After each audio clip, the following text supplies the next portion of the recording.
Là, je vais m'adresser à Philippe de Villiers, le ministre, secrétaire d'État, qui a travaillé justement sur l'audiovisuel public, sur la privatisation des chaînes, sur l'ARCOM, anciennement le régulateur.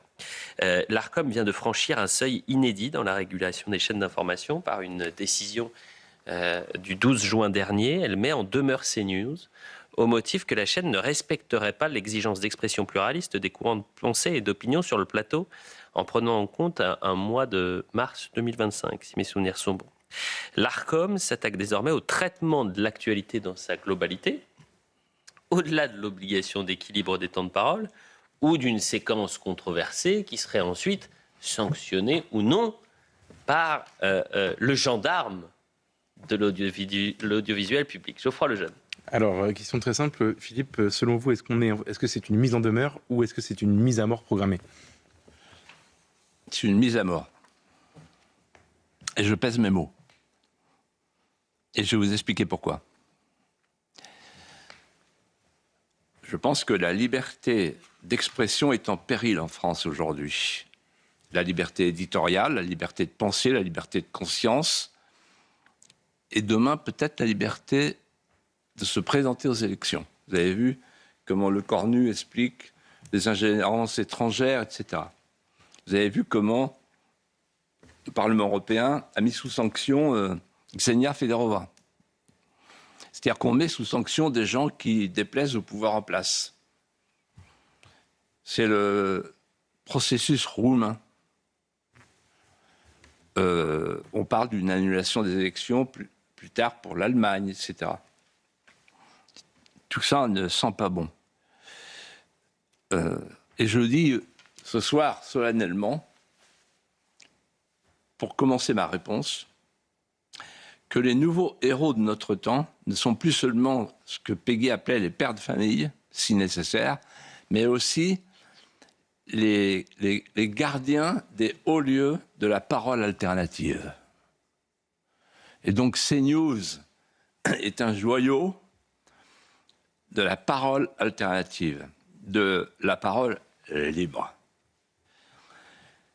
Alors, vous avez fait allusion à mes fonctions de jeune secrétaire d'État. Il se trouve qu'avec François Léotard, Alain Madelin, Jacques Chirac, à l'époque, nous avons rédigé la fameuse loi du 30 septembre 1986. Et j'ai été co-rédacteur de cette loi et rédacteur de l'article 1, parce que ça ne me plaisait pas trop qu'on crée un organe de régulation qui s'appelait la CNCL. Et cet article 1, je le connais par cœur, je vous le récite par cœur. Article 1, écoutez bien la portée symbolique de cet article. La liberté de communication est sans limite, sauf dans la mesure requise par les besoins de la défense nationale. Et il y avait à l'époque un double pluralisme. Il y avait un pluralisme interne au service public, donc respect des équilibres, service public, normal, et un pluralisme externe, c'est-à-dire qu'en fait, on laissait à chaque chaîne sa tonalité originale. C'est là que tout commence. L'évolution a été désastreuse. Cette CNCL devenue la haute autorité, puis maintenant l'ARCOM, a pris de plus en plus de pouvoir, comme d'habitude les juges et les agences, qui sont des démembrements de l'État, qui se prennent pour l'État. Et ce à quoi nous assistons, c'est en fait à un basculement orwellien vers le ministère de la vérité. Rien de moins. L'ARCOM, en fait, elle suit le Conseil d'État. L'ARCOM, elle était là pour réguler. Elle fait maintenant de la censure. C'était un organe de régulation. L'ARCOM est en train de devenir un organe de censure. J'y viens dans un instant. Quant au Conseil d'État, le Conseil d'État a été inventé pour veiller sur les excès de pouvoir, empêcher les excès de pouvoir, et pour veiller sur les atteintes à la liberté individuelle. En fait, le Conseil d'État incarne le dialogue avec Créon et avec Antigone. Avec Créon, la raison d'État, Créon qui fait valoir la raison d'État, et Antigone qui fait valoir le principe de la liberté d'enterrer son frère, donc les lois immémoriales. C'était ça le Conseil d'État. Aujourd'hui, c'est plus ça du tout, le Conseil d'État. C'est un organe de censure. Au nom d'une idéologie du progressisme diversitaire, qui veut la fin des nations. Ensuite, rentrons dans le fond du dossier et du sujet. L'ARCOM, jusqu'à présent, et de manière abusive, veillait à l'équilibre du temps de parole des personnalités politiques. Textuellement. Je le dis de manière abusive, pourquoi ? Parce que comment on qualifie en droit une personnalité politique ? Elle a une double caractéristique alternative. Soit elle est membre d'un parti politique, c'est facile à vérifier, soit elle a une fonction d'élu. Est-ce que vous imaginez que moi, après 6 mois de succès d'audience, l'ARCOM a écrit à Gérald Brice-Viré, patron de Canal+, pour lui dire, et à Maxime Saada, je ne sais pas qui a reçu la lettre, en tout cas un des deux, en disant non, c'est plus possible, Philippe de Villiers, personnalité politique. On a dit mais non, il n'est pas membre d'un parti depuis 15 ans, il est plus élu depuis 15 ans. Ah mais quand même, parce qu'il participe. Donc c'est la jurisprudence, évidemment, de l'impressionnisme juridique de l'ARCOM. Pendant ce temps-là, Cohn-Bendit, il n'est pas personnalité politique. Roselyne Bachelot, elle n'est pas personnalité politique, donc en fait c'est de la bidouille. Voilà. Mais allons au fond des choses. Vous l'avez dit dans votre question. Maintenant, il ne s'agit plus de vérifier les équilibres et d'emmerder les chaînes, enfin la chaîne, parce que les autres ils sont tranquilles. Hein. France Inter, ils sont tranquilles. BFM, LCI, ils sont tranquilles. Bon, il n'y a pas de problème d'équilibre chez eux. Aucun problème. Bon, donc c'est un scandale, c'est une injustice, mais caractérisée. Mais ça va plus loin. C'est que maintenant, ce qu'ils disent à l'ARCOM, dans leur mise en demeure, c'est vous parlez trop de l'islamisme, de l'immigration, de l'insécurité, et d'une manière univoque.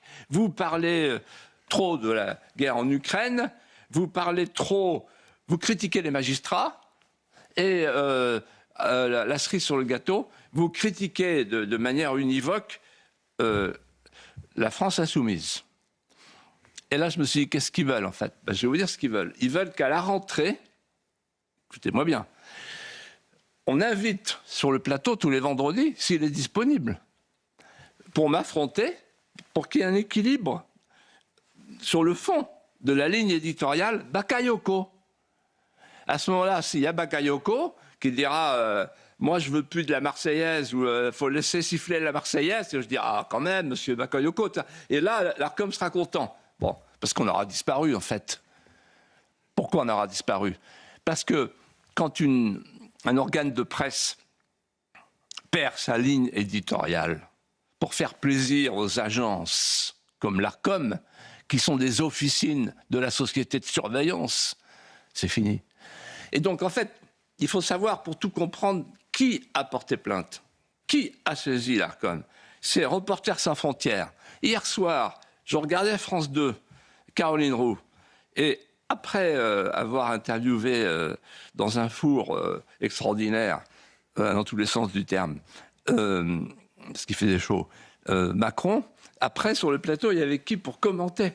Pierre Aski. Ça vous dit rien, Pierre Aski. Mais moi, je connais bien Pierre Aski. C'est un éditorialiste de France Inter et c'est le président de Reporters sans frontières. Ah ah, suivez-moi. Bon. Et Reporters sans frontières, ils sont payés par Soros.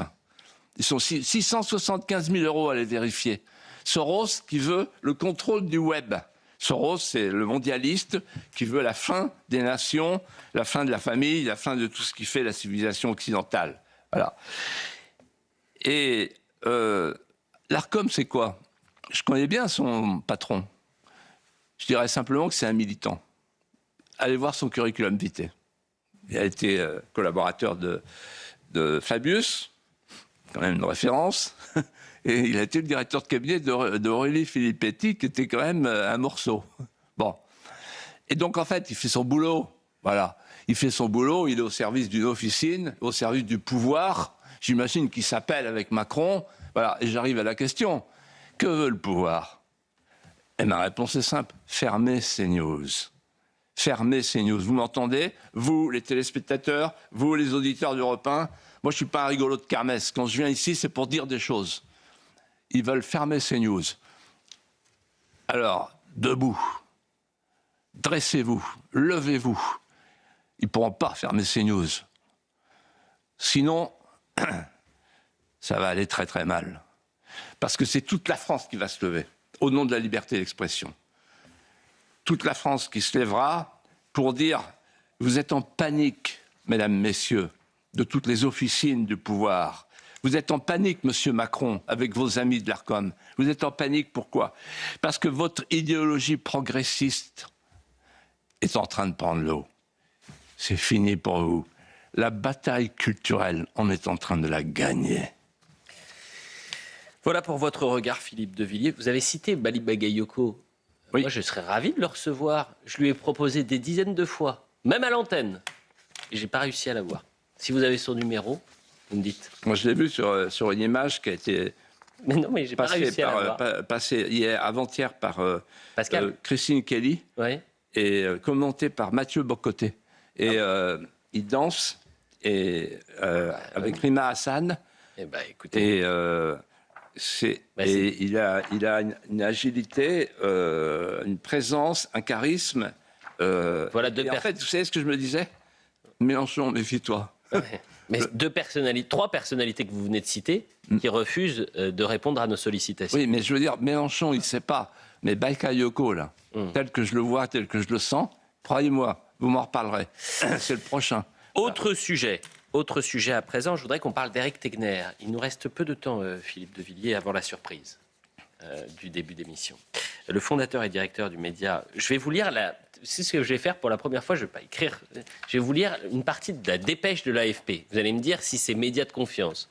Le fondateur et directeur du média identitaire Frontières, Éric Tegner, a été jeudi condamné par le tribunal correctionnel de Bobigny à 6 mois de prison avec sursis pour avoir divulgué les données d'avocats spécialisés en droit migratoire. Deuxième paragraphe. Également condamné à 10 000 euros d'amende et droit à verser à titre de préjudice moral, 2 000 euros à chacun des 10 avocats plaignants, ainsi qu'un euro symbolique au barreau et aux organisations professionnelles d'avocats qui se sont constituées partie civile. Éric Tegner a répondu à cette condamnation en première instance. Il a fait appel, il est donc présumé innocent.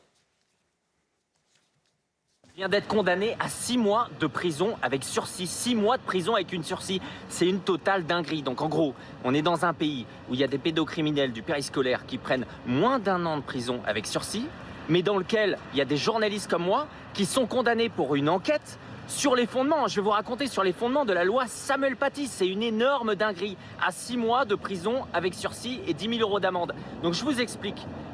On a fait une grande enquête, vous savez, Frontières, il y a 1 an, sur le business de l'immigration. On a étudié plein de choses.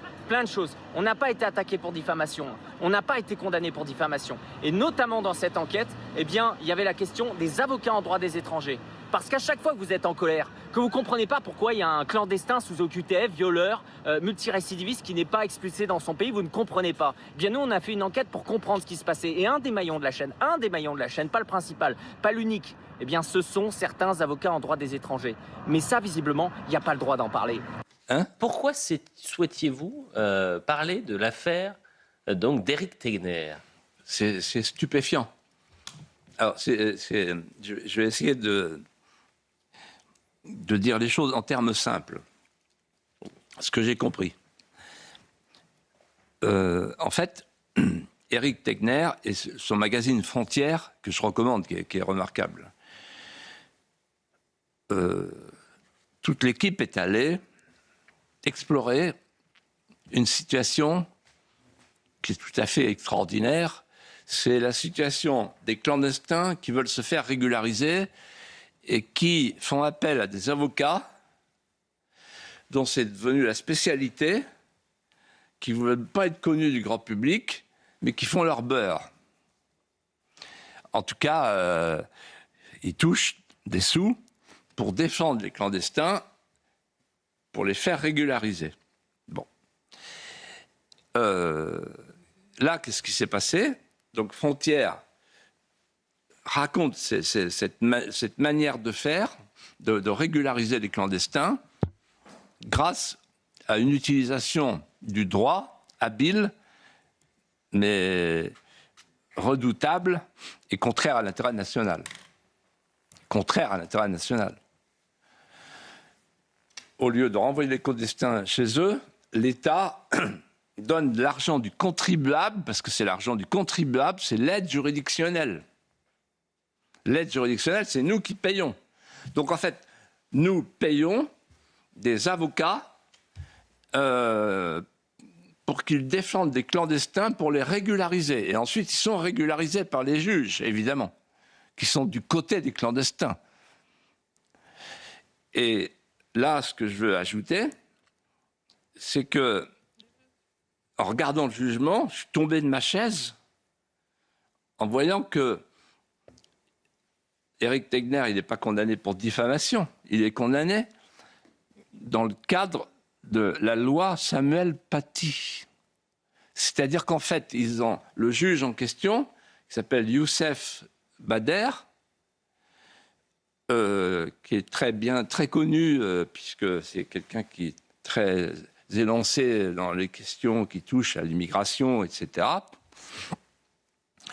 Il a en fait utilisé une loi, qui est la loi Samuel Paty, qui est faite contre les terroristes.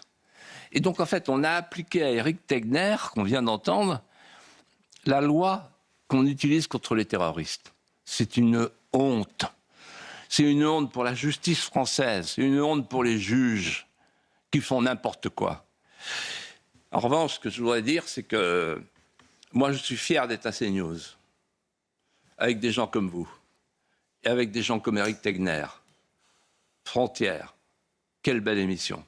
Éric Tegner, c'est un Breton qui a la tête dure et qui représente ce que j'ai fait dire un jour à Jacques Maupilier, le courage s'accomplit en lui comme la marche ou la respiration. C'est ce que je lui ai dit au téléphone en disant « Elliot, souhaite qu'on parle de ce sujet, on en parlera et je te rendrai hommage. » Parce que des gens comme Éric Tegner, ce sont des Français structurés, mentalement, intellectuellement, qui aiment le pays plus que tout. Songez qu'il aime tellement sa Bretagne qu'il vient de créer une bière bretonne. C'est comme si on créait un cidre alsacien. Mais après tout, buvons. Allez, je bois, je trinque avec toi la bière bretonne d'Éric Tegner. Et on appelle « Tu gagneras » parce que quand même le bon sens est là.